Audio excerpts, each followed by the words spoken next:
Alhamdulillahilladzi arsala rasulahu bil huda wa dinil haqq liyudhhirahu 'alad dini kullihi wa kafa billahi shahida.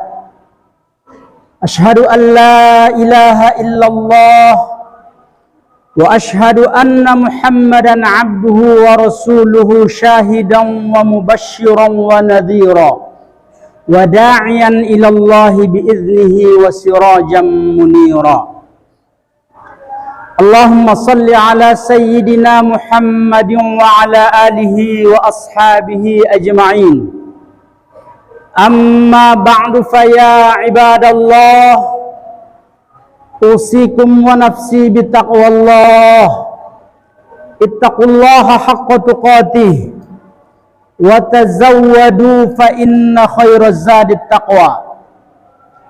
Faqala Allah subhanahu wa ta'ala fi kitabihil aziz wa huwa asdaqul qailin, ya ayyuhalladzina amanu ittaqullaha haqqa tuqatih wa la tamutunna illa wa antum muslimun. Sadaqallahul azim. Sadaqa rasuluhun nabiyul karim wa nahnu ala dhalika minasy syahidin adz-dzakirin. Hadirin kaum muslimin sidang salat Jumat rahimakumullah. Suatu keniscayaan bagi kita untuk senantiasa meningkatkan ketakwaan kita kepada Allah Subhanahu wa taala. Karena dengan takwa inilah yang akan mengantarkan kita mendapatkan kehidupan yang bahagia di dunia maupun kehidupan yang bahagia di hari akhirat. Allah Subhanahu wa taala menjanjikan, man 'amila salihan wa huwa mu'minun falanuhyiyannahu hayatan thayyibah wa lanajziyannahum bi ahsani ma kanu ya'malun. Barang siapa yang melakukan amal soleh dan dia betul-betul beriman kepada Allah Subhanahu wa ta'ala, akan kami beri mereka kehidupan yang baik dan akan kami balas apa yang mereka lakukan dengan pembalasan yang akan kami balas apa yang mereka lakukan dengan pembalasan yang lebih baik daripada apa yang mereka amalkan. Kaum muslimin hamba Allah rahimakumullah, kehidupan yang kita jalani ini cepat atau lambat, suka atau tidak suka, pada satu saat nanti akan menemukan ajalnya masing-masing. Allah Subhanahu wa taala mengingatkan kita, likulli ummatin ajal fa idza jaa ajaluhum la yasta'khiruna sa'atan wa la yastaqdimun. Bahwa bagi setiap umat itu, bagi setiap orang itu akan ada ajalnya, akan ada akhir kehidupannya. Bila mana tiba ajal seseorang, tidak akan mungkin ditunda barang sedetik pun, tidak mungkin pula akan dimajukan barang sedetik pun. Kullu syai'in halikun illa wajhah. Semua yang hidup ini, kata Allah Subhanahu wa taala, semuanya nanti akan hancur kecuali zat Allah Subhanahu wa taala yang kekal abadi. Kaum muslimin hamba Allah rahimakumullah, kehidupan kita ini yang kita lalui ini hanyalah sebentar saja. Kehidupan kita di dunia ini terbatas. Kehidupan yang kekal abadi itu adalah hari akhirat. Namun meskipun kehidupan kita ini sebentar, tapi sangat menentukan bahagia atau celaka kita nanti di alam baka sana, di alam akhirat sana. Bila mana orang-orang yang mempersiapkan dirinya untuk menghadapi hari akhirat itu, mereka itu insya Allah akan mendapatkan kehidupan yang radiyatan mardiyah, kehidupan yang disenangi, kehidupan yang menyenangkan.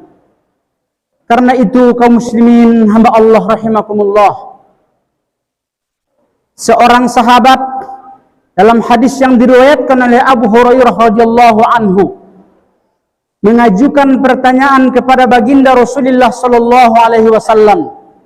Dia berkata kepada baginda Rasul, "Ma aksaru amalin yudkhilin nasal jannah?" Apakah pekerjaan seseorang di dunia ini yang sangat menentukan dirinya masuk ke dalam surganya Allah Subhanahu wa taala? Jawab Rasulullah sallallahu alaihi wasallam dengan singkat tapi padat. Rasul berkata, "Taqwallah wa husnul khuluqi." Yang pertama yang banyak menentukan dan menjamin seseorang masuk ke surganya Allah Subhanahu wa taala, taqwallah, takwa kepada Allah Subhanahu wa taala, dan wa husnul khuluqi, dan memiliki akhlak yang baik. Kaum muslimin hamba Allah rahimakumullah, tujuan kita diciptakan Allah Subhanahu wa taala ke dunia ini bukanlah untuk bersenang-senang, bukanlah untuk bermewah-mewah, bukanlah untuk menikmati segala kenikmatan yang diberikan Allah semata ini. Tapi tujuan kita diciptakan oleh Allah Subhanahu wa taala adalah untuk bisa beribadah, mengabdi kepada Allah Subhanahu wa taala. Wa ma khalaqatul jinna wal insa illa liya'budun.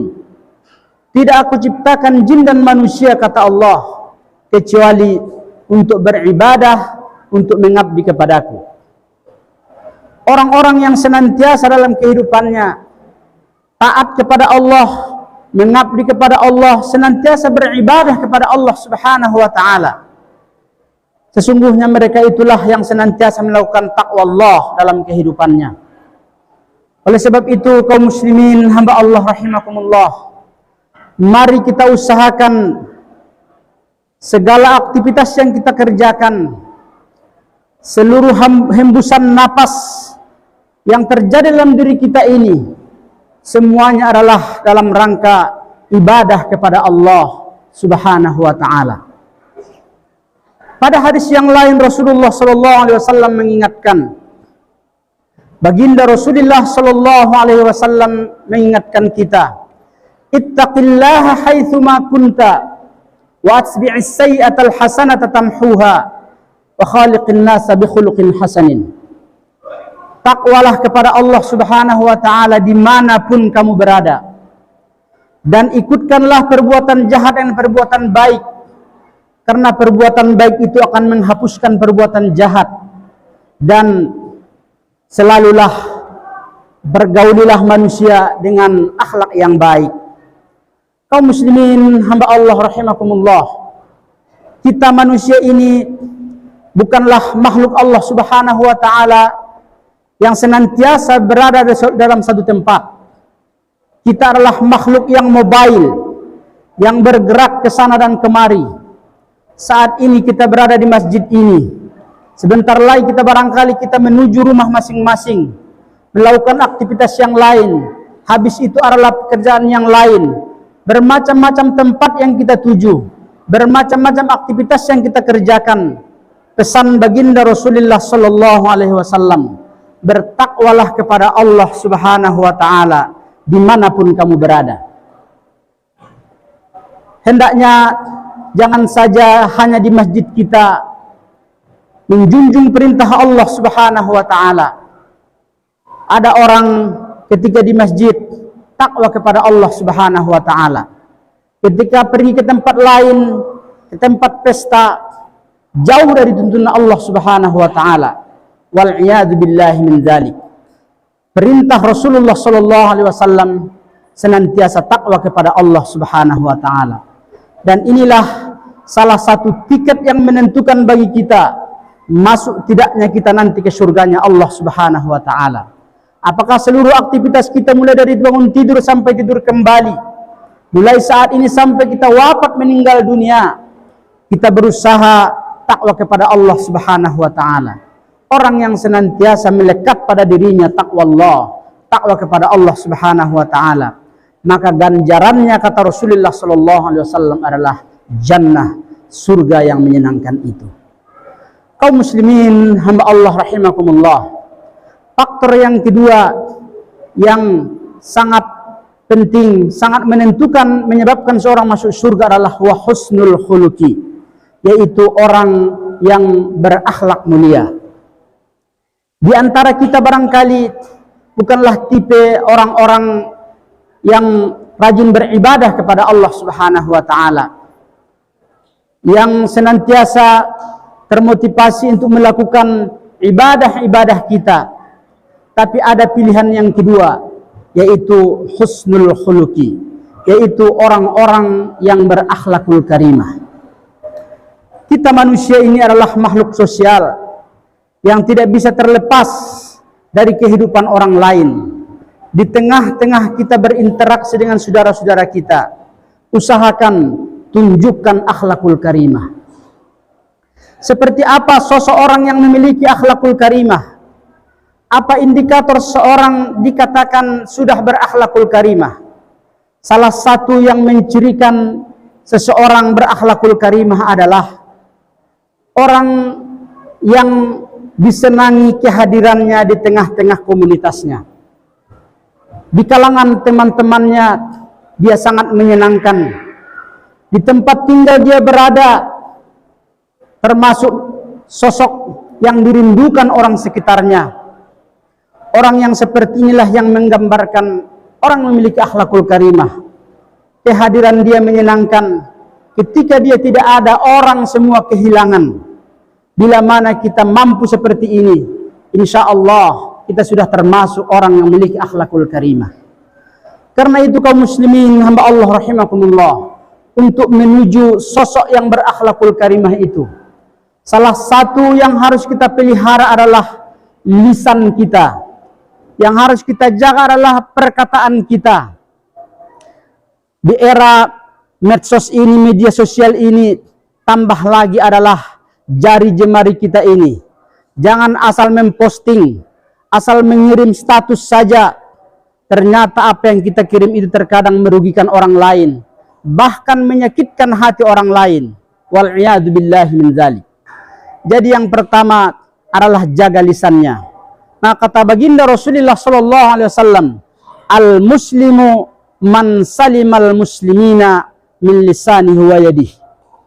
Orang muslim itu, kata baginda Rasulullah sallallahu alaihi wasallam, adalah cirinya orang yang mampu menjaga lisannya dan perbuatannya terhadap orang lain.